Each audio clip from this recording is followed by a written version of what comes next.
Saudara Presiden Jokowi menyebut pembagian beras bansos dilakukan karena saat ini harga beras di seluruh dunia sedang naik akibat El Nino. Kondisi ini diakui Presiden tak hanya terjadi di Indonesia, tetapi juga di negara-negara lain. Jokowi menyatakan setidaknya ada 22 negara tidak mengekspor berasnya akibat dampak El Nino.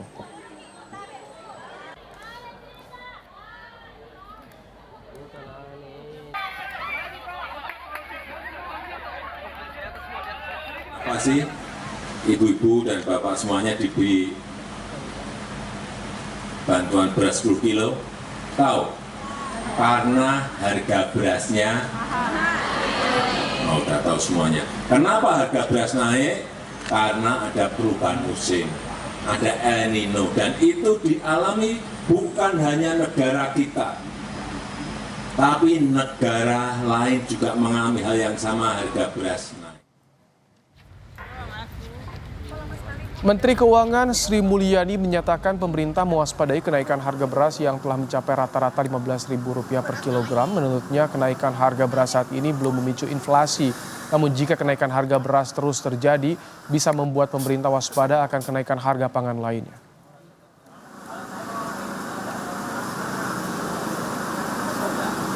Inflasi di Indonesia relatif lebih rendah dibandingkan negara-negara maju maupun inflasi global. Dalam hal ini, inflasi yang relatif rendah masih terjaga hingga awal tahun. Meskipun kita juga waspada terhadap kenaikan harga beras bulanan yang mencapai 7,7% year to date. Hingga tanggal 21 Februari telah mencapai rata-rata harga di 15.175. Ini yang memberikan kontribusi terhadap inflasi volatile food di dalam headline inflasi kita. Ya, saudara, kami tampilkan kepada Anda harga beras premium per hari ini yang dicantumkan dalam data Badan Pangan Nasional untuk beras premium di 5 wilayah Indonesia, di antaranya Jakarta, Jawa Barat, Jawa Timur, dan Sulawesi Selatan. Ini harganya, saudara, jika Anda lihat jauh dari harga eceran tertinggi yang ditetapkan. Tak hanya beras jenis premium, saudara, beras jenis medium juga harga di pasaran saat ini jauh di atas harga eceran tertinggi yang ditetapkan. Ini kami tampilkan kepada Anda untuk wilayah DKI Jakarta, Jawa Barat, Jawa Timur, Sumatera Utara, dan juga Sulawesi Selatan. Membahas soal kenaikan harga beras yang terus terjadi dalam beberapa hari terakhir, kami sudah bersama dengan Hedi Priyono, Deputi 3 Bidang Perekonomian KSP, ada juga YK Hendra Vatika, anggota Ombudsman Republik Indonesia, serta ada Renaldi Sari Jowan, Sekjen Ikatan Pedagang Pasar Indonesia. Selamat sore Pak Edi, Pak YK, Mas Renaldi. Selamat sore, Mas. Baik. Sore, Mas. Pak Edi, harga beras terus naik dalam beberapa hari terakhir, bahkan beberapa pekan terakhir. Apa yang saat ini sudah dilakukan oleh pemerintah, Pak Edi? Iya, Pak.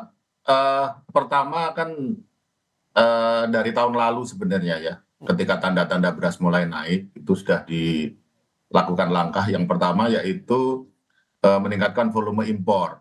Karena harga beras yang naik itu kan karena produksi dalam negerinya berkurang. Memang kalau hitung-hitungannya, tahun lalu itu masih ada surplus sekitar 0,3 juta ton atau 300.000 ton gitu ya. Tetapi surplus itu jauh lebih kecil dibandingkan surplus tahun-tahun sebelumnya. Jadi pengurangan produksi dalam negeri itu coba dikompensasi dengan impor. Yang kedua itu dengan melepas beras cadangan beras pemerintah yang ada di Bulog, yaitu yang sering disebut sebagai beras SPHP, stabilisasi pasokan dan harga pangan, atau dulu disebut sebagai operasi pasar. Bulog menjual berasnya dengan harga di bawah harga pasar, sehingga diharapkan kalau tidak turun itu kenaikannya bisa lebih dikendalikan.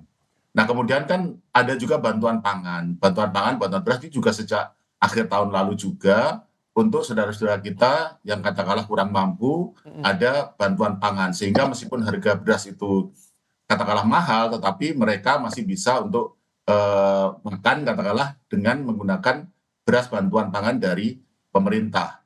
Nah kemudian yang terakhir itu pemerintah sesuai dengan arahan Bapak Presiden untuk kemudian mendistribusikan beras Bulog ke jaringan retail modern. Nah, ini kan jarang sekali dilakukan ya. Sehingga dengan harapan ini bisa menutup kekurangan pasokan beras premium. Nah, jadi saya kira itu langkah-langkah yang sudah dilakukan oleh pemerintah ya. Nah, kalau mungkin ada dari para ahli atau dari Heeh. masyarakat ada ide apalagi yang mesti bisa dilakukan oleh pemerintah, kita sangat terbuka ya. Tapi Oke. kalau ditanya yang sudah dilakukan pemerintah ya itu.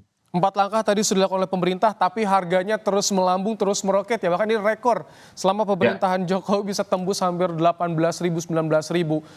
Mas Reynaldi, apa catatan Anda dari pedagang pasar soal harga beras yang kondisinya saat ini seperti ini? Mahal, naik, Mas Reynaldi.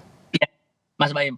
Jadi per detik ini kami sudah hampir diteriaki sama emak-emak ya, Mas Baim, karena memang lantaran mencari beras yang murah pun sekarang itu banyak kejadian. Ini kejadiannya di DKI Jakarta, persisnya di Pasar Kebayoran. Itu bau karung dan lain sebagainya. Kualitasnya jelek. Jadi itu yang beras yang murah, yang kisar 12.000. Nah, memang faktanya untuk mencari dengan kualitas yang baik dan terjamin tentu harganya sudah melambung tinggi. Nah, kalau tadi Pak Edi menyampaikan, saya ingin tarik garis sekitar musim panen 2022. Nah, saat musim panen itu memang Bulog kurang optimal untuk menyerap gabah kering panen. Sehingga yang terjadi apa hari ini? Kita defisit dan lain sebagainya. Maka kami mengingatkan sekali lagi, selama 3 pekan ke depan ini betul-betul diperhatikan untuk intervensi pasar. Oke. Intervensi yang dilakukan itu berupa apa? Bukan operasi pasar jualan di sekitar pasar, Mas Baim, tapi melaksanakan operasi pengendalian harga. Bagaimana caranya beras SPHP ini bisa diguyur langsung ke pasar-pasar tradisional agar mampu menekan harganya. Jangan sampai bukan stabilisasi apa SPHP kan kepanjangannya stabilisasi pangan ya. Tapi jangan sampai kami pedagang-pedagang yang di PHP gitu, Pak. Oke. Mas Nah ini Baim. dia, ini yang saya ingin tanyakan Mas Renaldi, ketika SPHP coba digencarkan oleh pemerintah, tapi di satu sisi ada bantuan sosial juga yang 10 kg per keluarga, itu berpengaruh nggak bagi pedagang? Iya, kalau supply and demand kan tentu nggak ada pengaruhnya sama sekali gitu, karena itu yang ditekan ialah daya belinya. Oke. Tapi masalah supply atau pasokan yang di pasar ini yang minim menurut kami. Maka di Oktober 2023 kami sudah berkomunikasi dengan Bulog untuk bagaimana caranya supaya dari produsen ini bisa langsung disuplai ke pasar. Tapi faktanya memang di penghujung tahun 2023 itu kami nggak kerjasama yang dilaksanakan dengan Bulog juga tidak terrealisasi. Jadi fokus Bulog itu, dan hari ini pun kami lihat cenderung kepada bagaimana caranya bantuan pangan ini bisa diserap oleh masyarakat lebih banyak. Tentu ini Oke. kan menjelang dan Oke. lain sebagainya. Pak YK, Ya. mengapa sampai harga beras ini tak terkontrol, tembus rekor untuk saat ini? Apa yang salah menurut Ombudsman? Apa yang harus, ini yang jadi dikritisi oleh Ombudsman soal ini, Pak YK? Oke, jadi pertanyaannya adalah mengapa harga beras menjadi tidak terkontrol gitu ya. Yang pertama yang jelas mitigasi kurang dilaksanakan secara komprehensif terkait dengan persoalan ini. Ombudsman sejak pertengahan akhir tahun 2022 terus diingatkan kembali, kami memberikan penyampaian informasi sekitar bulan Mei 2023 bahwa memitigasi El Nino ini kita harus hati-hati dan penuh dengan pertimbangan untuk mempertimbangkan semua kemungkinan terburuk, apalagi waktu itu saya menyatakan pemilu akan terjadi di bulan Februari. Nah, di bulan ini setiap tahun dalam keadaan normal pun ya, coba aja cek, setiap tahun dalam keadaan normal pun harga beras itu pasti tinggi gitu, cuma tidak seperti yang sekarang ini. Jadi persoalan pertama adalah mitigasinya. Yang kedua, kenapa? Ya berarti data-data yang dipakai oleh pemerintah saat ini kurang presisi. Nah, artinya tidak cukup untuk menyusun prognosa yang dibuat oleh pemerintah. Artinya ada data yang salah. Ini saya baru aja dalam perjalanan dari Indramayu. Misalnya panen gadu kemarin tahun 2023 sekitar bulan Oktober November ya. Ini di Kecamatan Kadungawur itu 80% gagal panen. Kecamatan Patrol 70% gagal panen. Kecamatan Sukra 20% gagal panen. Kecamatan Widasari 30% gagal panen. Kecamatan Lelea 20% gagal panen. Itu yang jadi tak dimitigasi soal gagal panen yang Ya, meluas atau bagaimana? ya, itu baru di Indramayu gitu. Artinya mitigasi terhadap data-data produksi itu harus akurat gitu agar kita bisa tahu persis apa yang akan dihadapi. Oke. Nah, oke, kita sudah too late untuk mendiskusikan itu. Sekarang bagaimana yang terjadi di pasar? Mm-mm. Eh, Begini, pada saat harga beras mahal, tentunya di satu sisi saya melihat kegembiraan petani itu alhamdulillah juga, karena petani happy gitu dengan harga yang tinggi ini. Namun demikian jangan dikira juga karena ternyata juga gembiranya petani juga, Pak, jangan dilihat harga tahun ini saja. Kami ini 2 musim sebelumnya gagal panen loh, ada yang 3 musim sebelumnya gagal Baik. panen loh. Ya, jadi maksud saya begini, Mm-mm. boleh petani sekarang happy. Nah, persoalannya sekarang pada saat harga beras mahal, maka harusnya fokus pemerintah terhadap warga yang rentan kemahalan. Dalam hal ini warga miskin. Betul tuh, bantuan pangan itu harus digelontorkan, tapi please jangan dirapel Oke. tiap bulan agar pasar itu bisa membaca ketegasan pemerintah. Karena kalau tidak dirapel pasti akan mendistorsi pasar.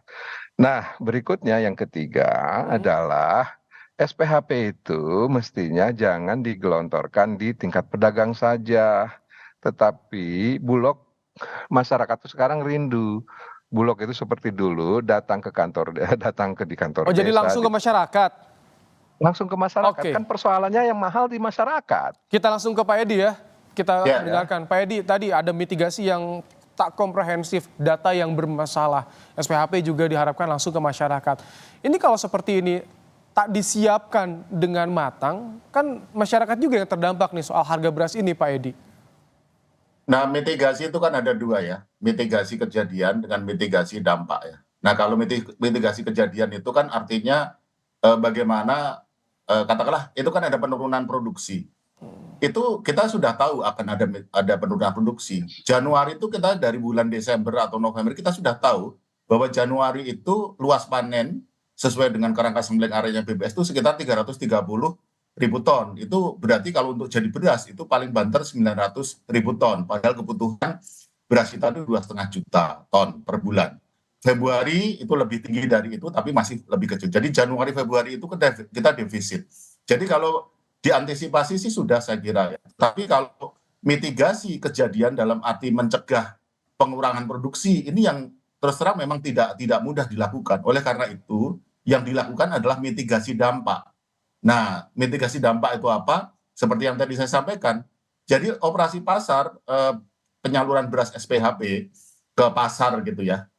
Itu sekitar 200.000 ton loh per bulan itu. Sedangkan kalau bantuan pangan itu 220.000 ton per bulan. Dan yang tadi disampaikan Pak YK, itu terakhir-terakhir kan memang sebenarnya dari kemarin juga dilakukan oleh Bulog, cuman mungkin lebih masif gitu ya kalau perlu. Karena kan kemudian ada komplain tentang antrian yang terlalu panjang, itu kan menunjukkan bahwa itu dilakukan oleh Bulog. Mungkin tata kelolanya yang harus diperbaiki ya. Saya sudah sampaikan kepada teman-teman di Bulog. Jangan sampailah antrian terlalu panjang dan sebagainya.